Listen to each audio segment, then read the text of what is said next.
I've worked at the Disney Company at Imagineering since 1980. I was hired during a big hiring push for people that were going to work on Epcot Center. I was hired in a very simple capacity as a model builder in the model shop, and at that time the model shop was the place where most of the designs were worked out. We worked out the designs in 3 dimensions, real 3 dimensions. Not like the modern virtual 3 dimensions. My father was a cameraman. I'd been raised around film sets, and so I'd sort of seen illusions all my life. And was very comfortable with this idea of all these things that look really real, but they're not made of real stuff, and they look like they're there, but they're not really there, and they only look real if you look at them from here, and if you stand over there and look at them, they look totally fake. That was very familiar territory for me. And so I taught for several years after I got out of college, and I think I was probably a little young to be teaching high school because I felt like I didn't have enough life experience to really be talking to people who were 3 years younger than me. You know, so I went looking for this job, and at the time there was an executive, one of the chief executives, an engineer for Imagineering, who had come. I was teaching his kids in this high school, and he came and said, "Son, you're wasting your time here. You should be working for Walt Disney Imagineering." And I thought, I can't imagine that the Walt Disney Company would ever hire a person who looks like me. Because I'm considerably more conservative looking today than I was then. But you know, put together your portfolio and bring it on down. So I thought, all right.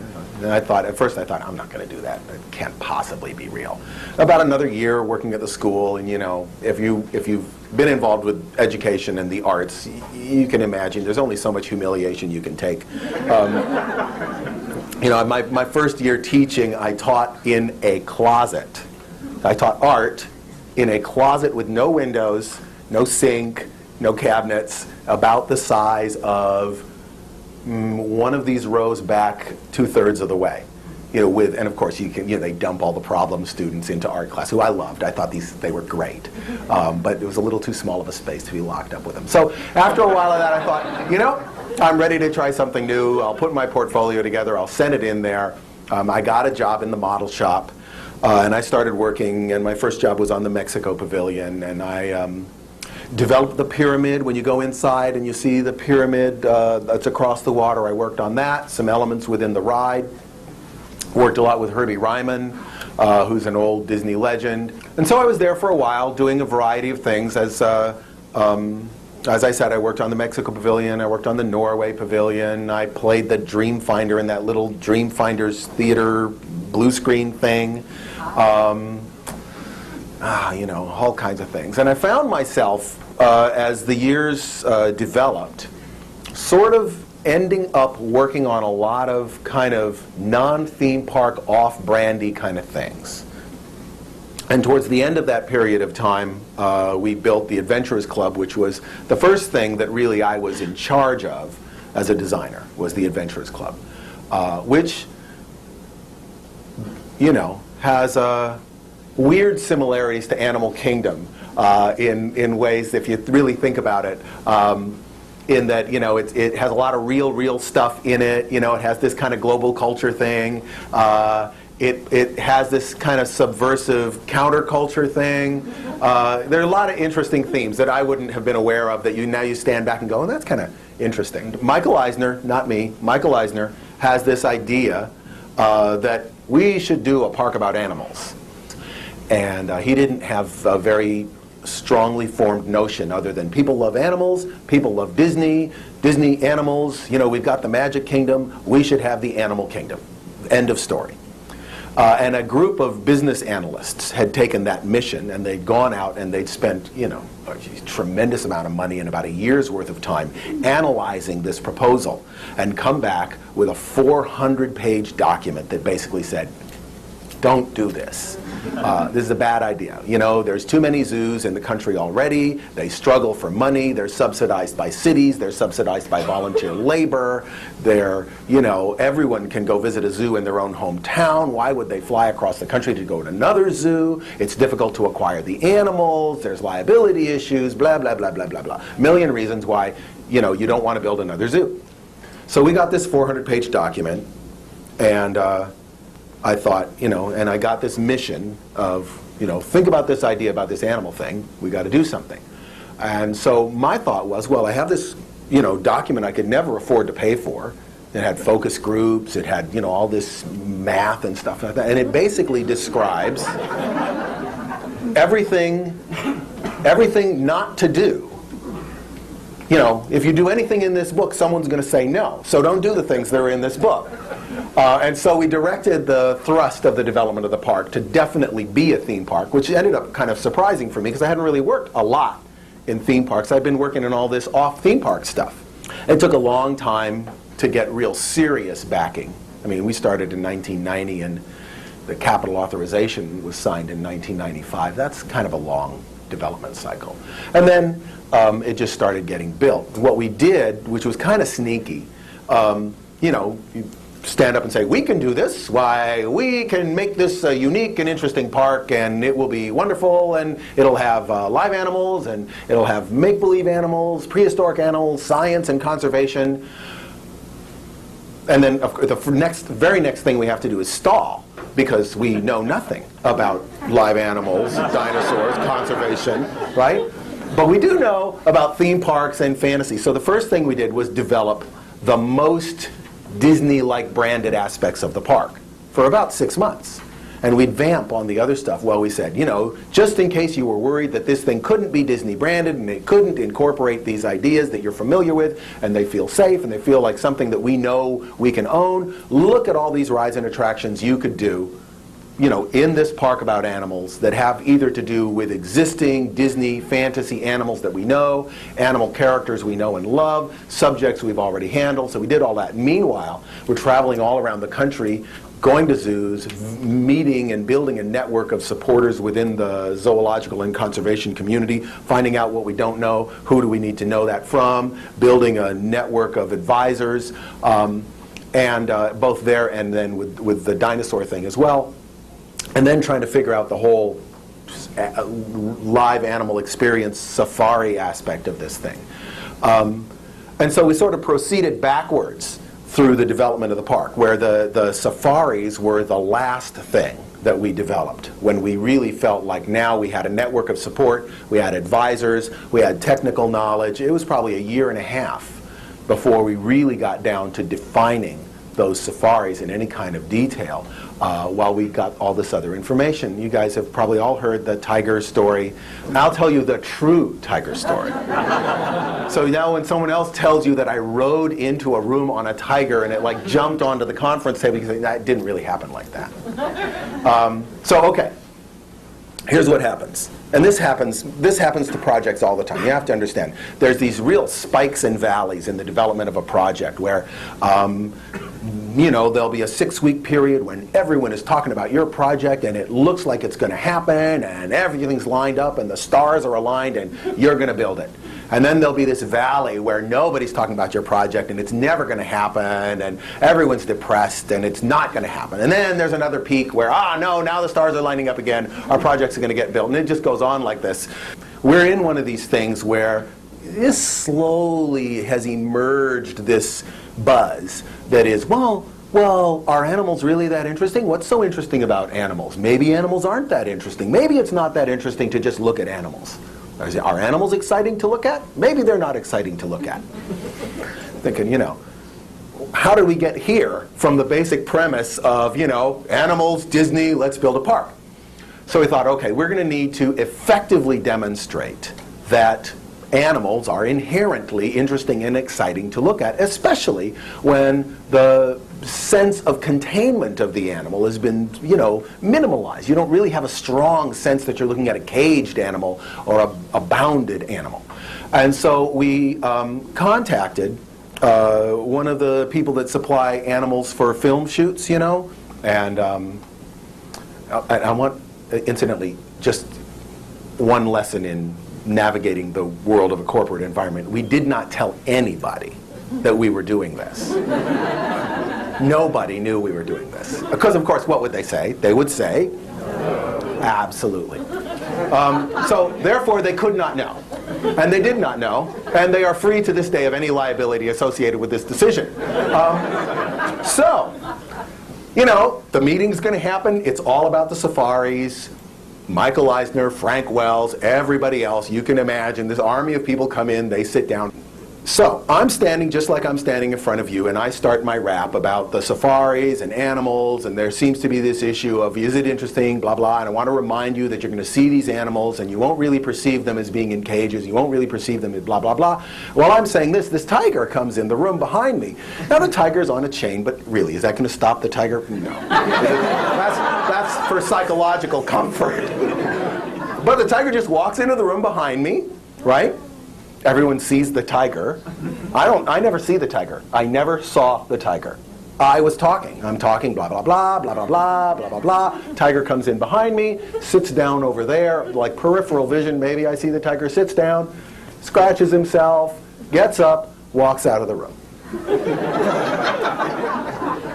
That was the end of the whole discussion of, you know, exciting, not exciting, interesting, not interesting. So anyway, to me, it was self-evident that people would rather look at live animals than anything else, because they're alive and they implicitly have the element of chance, right? Because they are really alive, and unlike all of us, they can't be told really what to do. So they do what they want. So there's an element of intrigue, there's an element of mystery, there's an element of surprise, because the animal is just going to do what it wants to do, and you don't know what that's going to be. So that is something that's hard to create in a show. So we thought we had something with that. And we went on, and, you know, long story short, we designed the park, we cut the park in half, and then we built it. And that's why there's great big empty pieces of land up in the northeast and down in the southwest, and those are our expansion pads. And we have fantastic expansion opportunities because of the size of the piece of land that we took up to build Animal Kingdom. To me, some of the things about building Animal Kingdom that were really interesting and important. One, I got a real kick out of the fact that the park has such a real conservation mission. So if you think about Animal Kingdom as a park, Animal Kingdom is filled with all these subtextual messages that are just built into the park, like the supremacy of nature. Think of any other theme park, and the first thing that comes to mind is architecture. You think of Animal Kingdom, the first thing that comes to mind is landscape, the land. The land itself, the plants, the bushes, the trees, which we allow to go through seasonal cycles. We're going to let them grow as big as they ever grow. You don't do that at a theme park, right? You manipulate them, you contain them back, you cut them back, you make them do what you want. We don't do that. If you look at the architecture in Animal Kingdom, we had a rule that you had to come to me for a written permission to make a building taller than 30 feet. Because we wanted the buildings to be subservient to the land, the trees, so we forced the buildings down, make the buildings small, make the buildings humble in the face of the landscape. If you really think about the plot lines of almost all the stories, they propose, frankly, rather biased stories about the relative value of natural systems, commercial, or material value versus spiritual value. I mean, the African safari is about the material value or the spiritual value of elephants as a symbol of the land itself, right? The whitewater raft trip is about the material versus the spiritual or other value of the forest and the land. Even the dinosaur ride is this strange sort of sense of where is the value here? Where is the value? And we don't necessarily resolve those questions because they're very complicated questions, but we do raise them and entertain them in the context of the park. And so to have this kind of backstory floating through the park and through the stories in the park, I think is just an interesting, thought-provoking thing. I want people to be aware, and Animal Kingdom has this other subtext, that animals equal real estate. Animals equal the space that they occupy. You cannot have these animals in the world with you unless you're willing to also have the space that they occupy. Because those animals are basically mathematical expressions of the space they occupy. You know, an acre equals so many animals of different types. 2 acres equals a different formula of animals. 45 acres is a different formula of animals. But there's a direct relationship. And so that's another reason why we really try to stay away from the idea of exhibiting animals other than in a landscape environment, so that you are left with this impression of animals, landscape, animals, real estate. There are many kinds of animals that it would be very convenient to display. Behind glass, inside of screen, a lot of different ways that a lot of zoological institutions display animals so you can see them, and so that you can expand the menu of animals. You know, there's all kinds of animals that the state of Florida just ain't going to let us have in an open air environment, because they'll get loose and become, you know, citizens of Florida. But we just avoid those, generally speaking, so that we can avoid a method of display that contradicts this sense that the animals equal space, equal land, equal free space in which they appear to range. And of course they appear to range across more space than they really do. And I am still working on Expedition Everest right now. It is going to be part of this effort that I think will occupy us for the better part of the decade. And that is the effort to make sure that we flesh out the sense of the park as a theme park, so that it very clearly establishes itself as a theme park in people's minds. I think this is really important to the survival of the park. It certainly has some very, very nice animal environments that are comparable to the best zoo environments that you might have out there in the country. We need to make sure that we're understood as a theme park, and to do that, there are kind of classic elements that a theme park has that we have to have in Animal Kingdom. And one of them that's missing right now is, you know, sort of the big, fast, dynamic, extremely physical ride. The big physical ride, the screaming ride, you know. The roller coaster-y kind of ride. Doesn't have to be a roller coaster, but you know, that kind of ride. The park is very pastoral. You walk through the park, you see a lot of trees, people walking around, some animals. You don't see a lot of big moving objects, which is another thing theme parks kind of need, some big moving objects here and there to convey the kinetics of a park. One of the reasons we put Chester and Hester's Dino-Rama in was purely for the visual kinetics of things moving in the park, and not just in the park, but in a 30-second commercial spot on TV when you have to get people to understand what the park is. You don't want 30 seconds of earth tones, you know?